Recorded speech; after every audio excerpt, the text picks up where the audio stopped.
இங்க ஒரு பொண்ணோட கண்ணை டாக்டர் செக் பண்ணிட்டு இருக்காரு. அப்போ ஒரு சுவிட்ச் ஆன் பண்ணதுமே அந்த பொண்ணோட கண்ணுல இருந்து தண்ணியை உறிஞ்சி ஒரு டியூப் வழியா ஒரு பாட்டிலா சேவ் பண்ணிடுறாரு. எவ்வளவு வேணுமோ அவ்வளவு தண்ணியை எடுத்துட்டு டாக்டர் அந்த சுவிட்ச் ஆஃப் பண்ணிடுறாரு. அந்த பொண்ணுமே என்ன நடக்குதுன்னு தெரியாம அங்கிருந்து கிளம்பிடுறாங்க.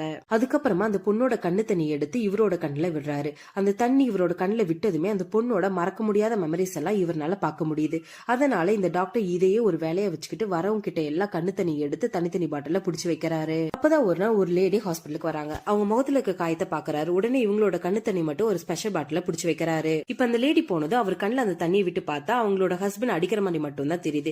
இப்ப அவங்க ஹஸ்பண்டுக்கு சரியான தண்டனை கொடுக்கணும்னு நினைச்ச அவரு ஹஸ்பண்டுக்கு கால் பண்ணி உங்களுக்கு ஃப்ரீயா ஐ செக்அப் பண்றோம்னு சொல்லி வர வைக்கிறாரு. ஹஸ்பண்ட் வரதுக்கு முன்னாடி அவர் கிட்ட இருக்க எல்லா தண்ணியும் ஒரு பாட்டில கலந்து வைக்கிறாரு. இப்ப அவர் வந்ததுமே அவர் செக் பண்றதா சொல்லி அவரோட முகத்துல எல்லா தண்ணியும் கலந்து ஸ்ப்ரேயை அடிச்சு விட்டுறாரு. அது அவரோட கண்ணுல பட்டதுமே இருக்க எல்லாரோட மெமரிஸும் ஒன்னா சேர்ந்து பைத்தியமா மாறிடுறாரு. ஒரு பொண்ணு மேல கை வச்சதுக்காக இந்த டாக்டர் அவருக்கு சரியான தண்டனை தான் கொடுத்திருக்காரு.